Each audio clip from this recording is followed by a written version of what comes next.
阿公爸爸如是医生，又是太奶爷嘅刘玉涵，这轮是太人的其他土嘅医检科。不过，贵中路过后木工，睇也老太土嘅以后呢过后，也爸爸总算表示比做以上会做嘅事情。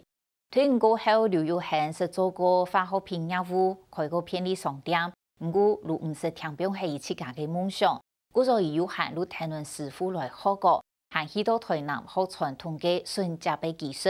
而家可以一間工作室，落成做木工，也可以辦教課，同其他人來聽人夢。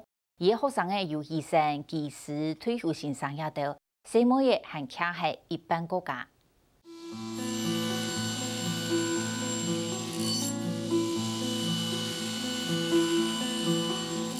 这是最基本的榫接，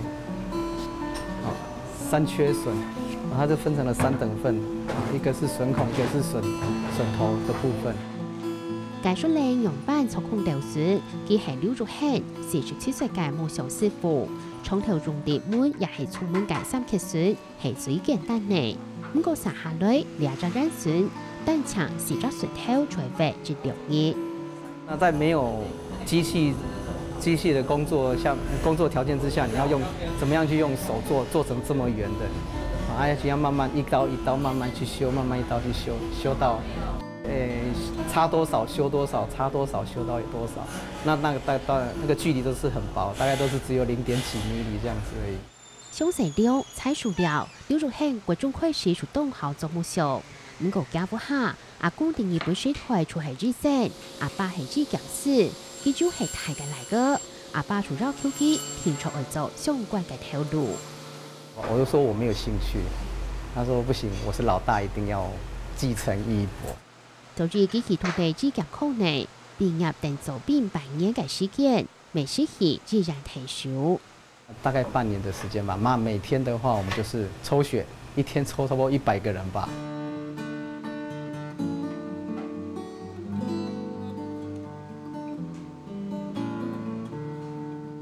劉竹漢啲也唔係自家嘅興趣，學得老太戲土地之後呢，阿爸就採機器做自家想去做嘅事情。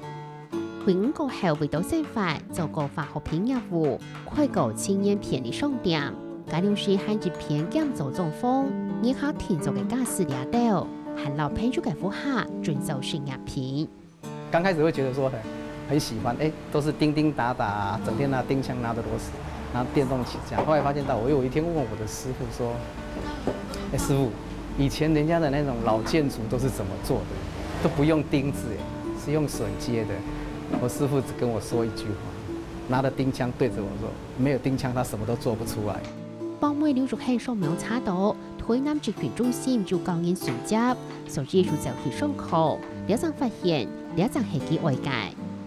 你會覺得說一個好好的東西，你在上面釘了幾個孔，你會覺得很不捨啦。唔但長自家去上課，幫妹還很朋友沒去上課。講完第1次、第2次、第3次，他還記不住。我說：“那你這樣子，好啦，既然我也去學過嘛，那我就把你丟到也是一樣丟到資訊中心，讓你去學一學。”結果反而回來變成他比我還要迷這個木作的方面。幾乎每天他也已經都耗在工作室。做木工的另外一項好處就是修身養性，因為它很多東西其實不能急，它是需要慢慢來。我可以自己設計作品，然後或者是說帶一些小朋友的一些才藝，就是教小朋友做一些 DIY。對，那其實可以從這裡面我會得到自己就是一種肯定啦。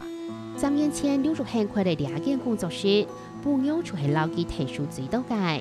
劉竹漢大部分嘅時間就按那來做。拜6、禮拜、拜日，就係幾個教學時間。我們的腳不是都很利嗎？就磨一磨。砂光也是一樣，磨到不能傷到你自己的手。別人來碰到的時候不會受傷。那老師，他這樣也是等於說，對，也是45度，不是用就是用砂紙磨就可以。那也是一樣照那個順序。對，那個計算就是那個精細度要非常非常的高，而且它要做到非常的密合。那這個東西通常有時候不是用機器可以做出來，必須去手工去磨這樣子。那我就覺得哇，那就是看到那種成品啊，就是整個全部都是榫接，就讓我覺得就是完全不使用那個釘子，然後你就會覺得很特別。那家裡有一些家具要做，本来要去买或叫人家来做，后来我就觉得我自己有自己的想法，那请人家来做都是那种合成的木板，然后用钉的、用粘的，啊皮贴的很漂亮那种。那我不喜欢那种，我比较喜欢就是原来木头的颜色、味道，所以我就跟我太太说我要去上课。我自己有兴趣，你要想说也不要说浪费了这一些，大家互相切磋，我也不敢说我100%都会啦，大家互相了解，互相切磋，我自然而然我会懂得会越来越多。例如現嘅學生嗰度做知識、技術，喺做退休先生掠到，成每就是辦客家，佢講當然都老幾強咗，做自家嘅夢想。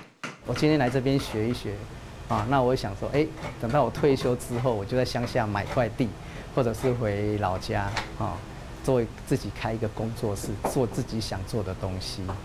對，很多學生都是這種想法。陸續係咪發現，雖然薯條嘅成本越來越高，項目上嘅人才越來越多。想要打造一個無毒的家庭吧，尺寸大小又要剛剛好，又要符合自己的話，在外面幾乎買不到，你一定要定做。定制的話，第一個工資也很貴，不如自己做。做木工是最好玩的，可以抒壓自己的心情，你想做什麼就做什麼。特顯作品都係會之界，薯條本應該溫暖攞住鋪嘅感覺，陸續係是當款。每當一件成品做完之後，交到客戶手上，他們有滿意的時候，那才是最大的幸福。這做不完，真的這種東西一輩子都做不完。